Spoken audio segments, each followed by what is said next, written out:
हे दोस्तों, अगर आप अपने पहले 1 करोड़ रुपए कमाना चाहते हो या फिर 1 करोड़ बार बार कमाना चाहते हो तो इस चीज के लिए सिर्फ हार्डवर्क काफी नहीं है, सेविंग्स काफी नहीं है। जो चीज आपको चाहिए वो है समझना 5 अलग अलग लेवल ऑफ वेल्थ। अनफॉर्चुनेटली ज्यादातर लोग सिर्फ लेवल 1 और लेवल 2 पे ही अटक के रह जाते हैं, जबकि आपको इन 5 लेवल ऑफ माइंडसेट को समझना बहुत ही जरूरी है, क्योंकि इससे ही आपको समझ में आएगा कि आपको अपने नेक्स्ट लेवल पे जाने के लिए क्वेश्चंस क्या पूछने पड़ेंगे। और सही क्वेश्चंस क्या है? How do I make money से how do I own things, इस तक पहुंचना, इसकी जर्नी। ऐसी अलग अलग क्वेश्चंस आपको समझने पड़ेंगे इन 5 लेवल पे। ऐसे अलग अलग माइंडसेट को समझना पड़ेगा और ऐसे ही कई सारे अलग अलग क्वेश्चंस के बारे में आपको सीखना पड़ेगा। और यही चीज सिखाने के लिए आज मैं आपको कोई रैंडम इंसान की स्टोरी नहीं बताने वाला हूँ, बल्कि इंडिया के रहे one of the biggest business tycoon की स्टोरी के थ्रू आज मैं आपको ये बताने वाला हूँ, क्योंकि उन्होंने पर्सनली इन 5 लेवल में अपनी जिंदगी को जिया है और step by step in level को पार किया है। जिसने 300 रुपए की सैलरी से शुरुआत करी और जब अपनी कंपनी को उसने स्टॉक मार्केट में लेके आया तब सभी नेशनल बैंक ने उन्हें पैसे देने से मना कर दिए और फिर उन्होंने कुछ ऐसा किया जिसके बाद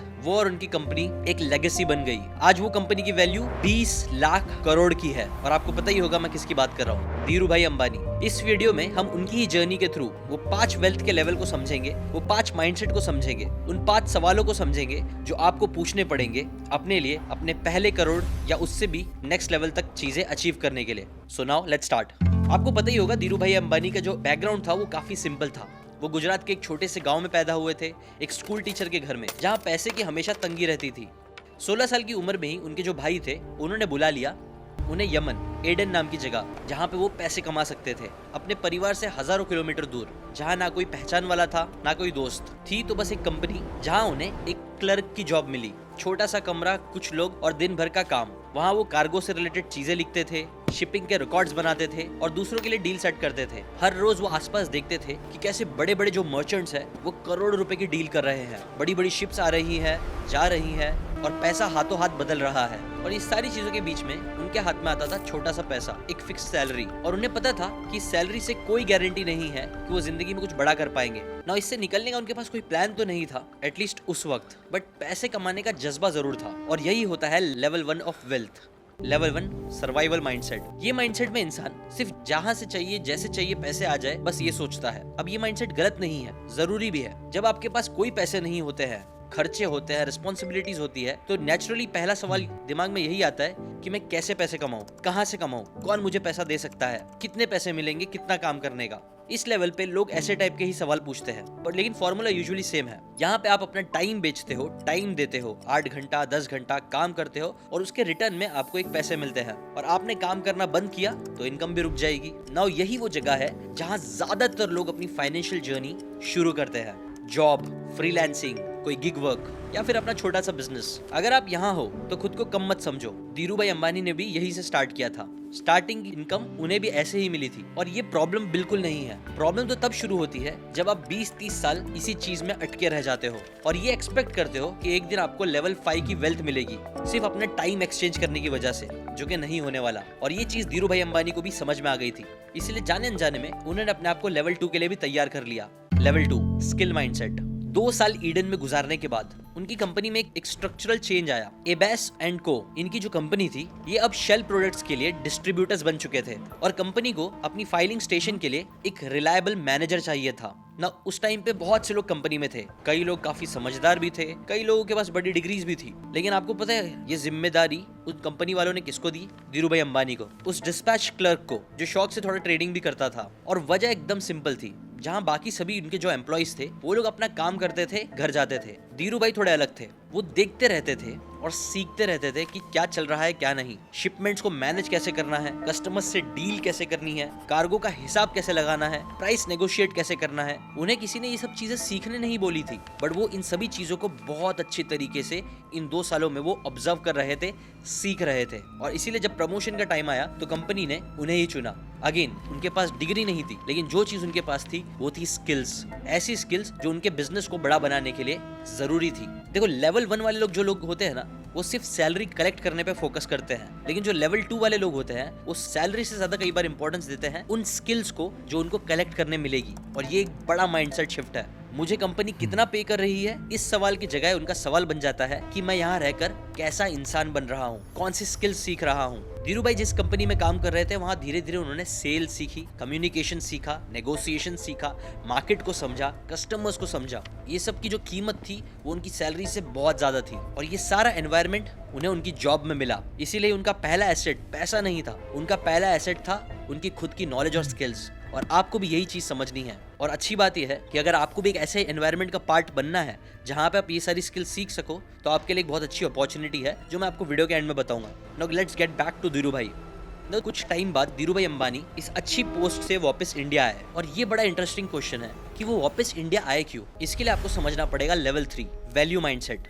देखो, मैनेजर बन जाने के बाद धीरू भाई अंबानी के पास दो रास्ते थे। एक रास्ता कि वो लंदन चले जाए, जहाँ पे ज्यादातर इंडियंस एडन से जा रहे थे क्योंकि वहाँ पे एक एस्टैब्लिश मार्केट था, सेफ था, फेमिलियर था। लेकिन जहाँ बाकी सब इंडियंस को अपॉर्चुनिटी दिख रही थी, धीरू भाई अंबानी समझते थे कि वहाँ पे एक एस्टैब्लिश मार्केट है, मतलब वहाँ पे ऑलरेडी बहुत सारे लोग उनसे बहुत ज्यादा अच्छा बिजनेस जमा के बैठे हैं। लेकिन दूसरी तरफ इंडिया उस वक्त एक इमर्जिंग कंट्री थी। वहाँ पे उस वक्त सेकेंड 5 ईयर प्लान के साथ देश का पूरा इंडस्ट्रियल स्ट्रक्चर बनना शुरू ही हुआ था। नए फैक्ट्रीज लगाए जा रहे थे, नया डिमांड क्रिएट हो रहा था और सबसे जरूरी जो बहुत कम लोग समझ पाते हैं, वहाँ अभी भी बहुत वैल्यू क्रिएट होना बाकी थी। और यहीं पे धीरू भाई अंबानी के पास वो चीज़ थी जो बहुत कम लोगों के पास होती है। उनके पास नॉलेज और स्किल्स का ऐसा कॉम्बिनेशन था जो और किसी के पास नहीं था। एग्जाम्पल, एक तरफ वो जानते थे कि ईडन में, यमन में इंडियन स्पाइसेस की डिमांड बहुत ज़्यादा है और दूसरी तरफ वो ये भी जानते थे कि इंडिया में पॉलिएस्टर यार्न्स जैसी चीज़ें इंपोर्ट करी जा रही है और ये दोनों चीज़ के बीच में एक गैप था जो इन्हें दिख रहा था। इसीलिए ही 1958 में उन्होंने अपनी सिक्योर अच्छी सैलरी वाली जॉब छोड़ते हुए बिना ज्यादा कैपिटल के, बिना किसी गॉडफादर के, एक छोटी सी रकम के साथ लेकिन एक कैलकुलेशन के साथ लंदन के बजाय इंडिया पे फोकस करना स्टार्ट किया। उन्होंने अपने ईडन के कॉन्टैक्ट्स यूज किए और स्पाइस ट्रेडिंग शुरू कर दी और एग्जैक्ट गैप को फिल करने लग गए जो मार्केट में था। उन्होंने यहाँ पे वैल्यू क्रिएट करना स्टार्ट करी मार्केट में। और यहीं पे आपको तीनों लेवल ऑफ वेल्थ और माइंडसेट के बीच का फर्क समझना जरूरी है। सर्वाइवल माइंडसेट में इंसान पूछता है कि मुझे पैसे कौन दे सकता है। स्किल माइंडसेट में इंसान पूछता है कि मैं ज्यादा वैल्यूएबल इंसान कौन सी स्किल सीख के बन सकता हूँ। थर्ड लेवल में इंसान सोचने लगता है कि मैं अपनी स्किल्स के थ्रू ऐसी कौन सी बड़ी प्रॉब्लम सॉल्व कर सकता हूँ जिससे वेल्थ क्रिएट हो।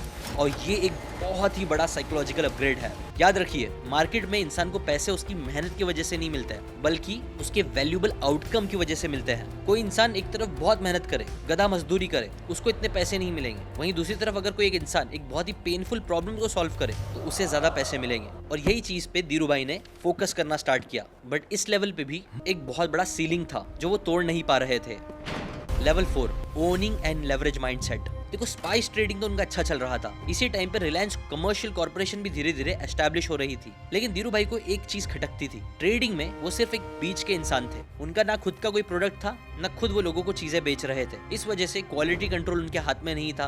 प्राइस क्या होगा वो भी इतना ज्यादा वो डिसाइड नहीं कर पा रहे थे। बस वो खरीदते थे और बेचते थे। ये चीज करना अपने आप में वैल्यूएबल थी, बट इतनी ज्यादा वैल्यूएबल भी नहीं थी और ये उन्हें वो ग्रोथ नहीं दे पा रही थी जो उन्हें चाहिए थी। और तभी उन्होंने एक बड़ा फैसला लिया, वो ट्रेड छोड़ के खुद अपना प्रोडक्ट बनाएंगे। 1966 में उन्होंने नरोडा गुजरात में अपनी पहली टेक्सटाइल मिल लगाई और लॉन्च किया एक ब्रांड अपना खुद का, विमल। इस मिल में फैब्रिक बड़ी क्वांटिटी में बनना स्टार्ट हो गए और इतना बनना स्टार्ट हो गए कि इस वजह से एक बड़ी प्रॉब्लम आ गई। प्रॉब्लम ये थी कि जितना ज्यादा विमल बना रहे थे उतना ज्यादा माल होलसेलर्स खरीदने को तैयार ही नहीं थे और ये ग्रोथ उनकी एक ट्रैप बन गया जहाँ सक्सेस खुद शायद उनकी सबसे बड़ी रुकावट बन सकता था। धीरू भाई के पास अगेन दो रास्ते थे, या तो वो प्रोडक्शन को ही कम कर दे, जितना होलसेलर्स ले सकते हैं उतना ही बनाए, या फिर कुछ तो नया दिमाग लगाए कि उनका ज्यादा प्रोडक्शन वाला माल भी बिक जाए। और यहीं पे उन्होंने फैसला लिया कि अब वो होलसेलर्स को छोड़ के डायरेक्टली रिटेलर्स तक पहुंचेंगे। उन्होंने खुद के विमल आउटलेट्स खोलना स्टार्ट कर दिए पूरे देश में। एक नेटवर्क क्रिएट किया, छोटे छोटे शहरों से लेकर बड़े शहरों तक हर जगह अपने ब्रांड को उन्होंने पहुंचाया। वो हर दुकान में जाके अकेले तो नहीं बेच सकते थे, बट उन्हें पता था कि अगर मैं बहुत सारी दुकानें बना दूं, एक ऐसा सिस्टम क्रिएट करूं, तो ये उनका खुद का एक डिस्ट्रीब्यूशन नेटवर्क बन जाएगा। और यही एक डिसीजन ने उन्हें एक बहुत बड़ा लेवरेज दिया और यही होता है लेवरेज माइंडसेट।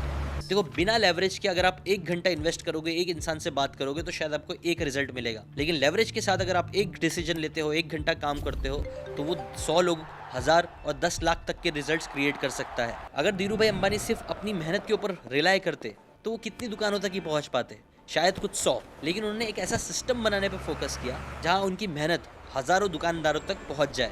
बिना उनका टाइम लगाए। और यहीं पे आपको वो 1 करोड़ का इक्वेशन भी समझना चाहिए। 1 करोड़ सुनने में शायद कई लोगों को बड़ा लग सकता है, लेकिन अगर आप उसको थोड़ा कैलकुलेट करके देखो वैल्यू इंटू स्केल के भाषा में, फॉर एग्जाम्पल 1000 रुपए की वैल्यू का कोई प्रोडक्ट आपके पास है और अगर आपके पास स्केल है, मतलब आप 10,000 लोगों तक पहुंच सकते हो जो आपका प्रोडक्ट खरीदेंगे, तो आप 1 करोड़ कमा लोगे। नाउ इस इक्वेशन में या तो आप वैल्यू बढ़ाओ या तो स्केल, कोई भी एक चीज बढ़ाओगे या दोनों बढ़ाओगे तो 1 करोड़ होना आसान हो जाएगा। फॉर एग्जाम्पल 10,000 का प्रोडक्ट 1000 लोगों को बेच दो, 1 करोड़ बन जाएंगे। 1 लाख का प्रोडक्ट 100 लोगों को बेच दो, 1 करोड़ बन जाएंगे। ये इक्वेशन समझने के बाद अचानक 1 करोड़ आपको इतना मिस्टीरियस नहीं लगेगा। बस सवाल ये बन जाएगा कि उन लोगों तक पहुंचे कैसे, लेवरेज कैसे बनाए। लेवरेज बनाने के लिए आप अपनी खुद की कम्युनिटी, लोगों पे फोकस कर सकते हो, टेक्नोलॉजी का यूज कर सकते हो, मीडिया का यूज कर सकते हो, सिस्टम्स का यूज कर सकते हो, कैपिटल का यूज कर सकते हो, जो चीज नवल रविकांत भी अपनी किताब में बताते हैं। कहीं ना कहीं मैं भी ये सेम बातें एक इंसान को भी बता सकता था अगर 1-on-1 मीटिंग कर रहा होता तो, बट मैंने यूट्यूब चुना,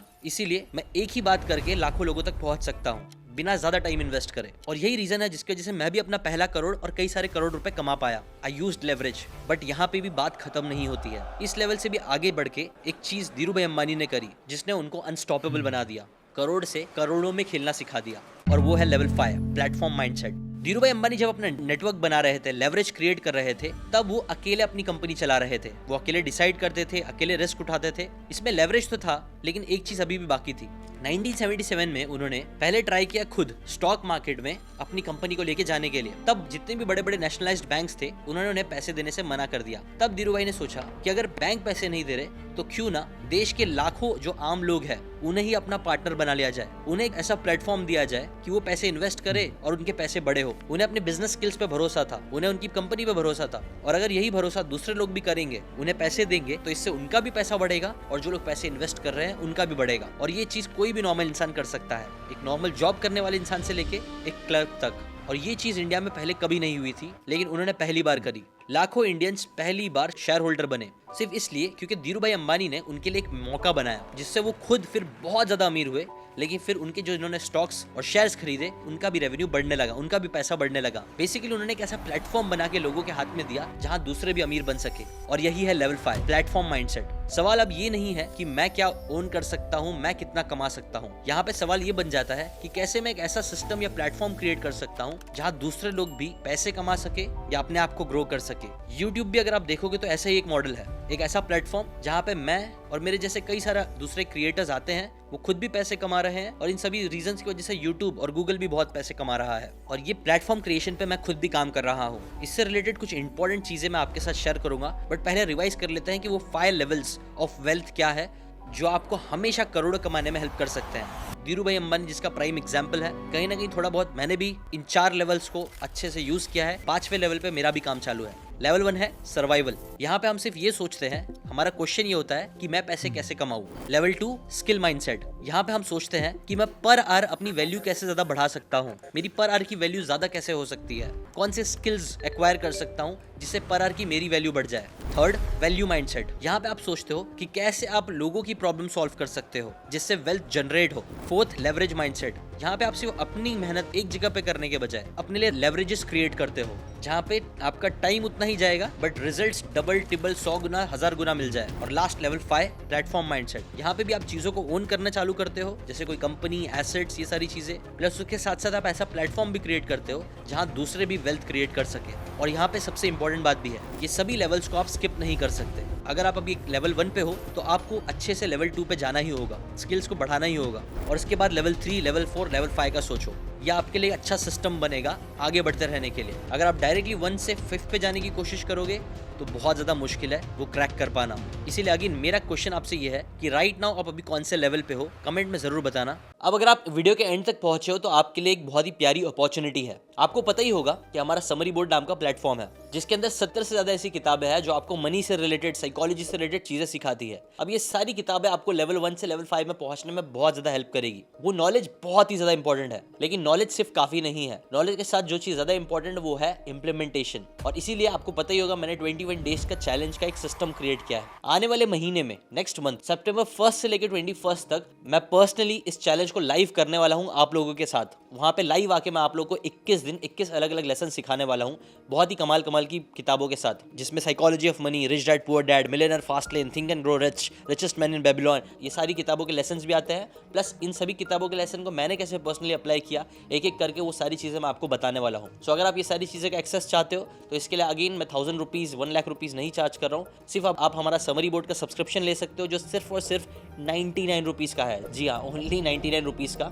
उसके साथ मैं आपको मेरा जो 1000 रुपीज़ का चैलेंज है वो कंप्लीटली फ्री ऑफ कॉस्ट देने वाला हूँ। बट हाँ, आने वाले टाइम में मैं शायद ये फ्री में ना दूँ, इसलिए अभी जाइए सब्सक्राइब कर लीजिए, लिंक इन द डिस्क्रिप्शन है। याद रखिएगा 1 सितंबर से ये चैलेंज चालू होने वाला है। बट अगर टू एनी रीज़न अगर आप लेट ज्वाइन कर रहे हो, बीच में ज्वाइन कर रहे हो, तो भी टेंशन मत लेना। आप जब भी ज्वाइन करोगे उसके साथ हमारे व्हाट्सएप कम्युनिटी पे आपको उसकी रिकॉर्डिंग भी मिल जाएगी, जिससे आप इस चैलेंज को खुद से जब चाहिए तब कर सकते हो, अगर आप बाई चांस 7 बजे आ नहीं पाते हो या फिर लेट ज्वाइन करते हो तो। ठीक है ना, अभी के लिए इतना ही, मिलते हैं नेक्स्ट वीडियो में, बाय बाय।